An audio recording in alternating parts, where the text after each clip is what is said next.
சொந்தமுள்ள வாழ்க்கை சொர்க்கத்துக்கு மேலே சொத்து சுகம் ஏதும் வேண்டாமையா. சொன்ன கதை இல்ல கேட்ட கதை இல்ல இந்த கதை போல வேறேதையா.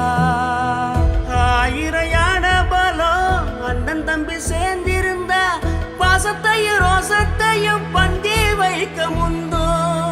புன்னகைக்கும் கண்ணீருக்கும் வேறுபாடு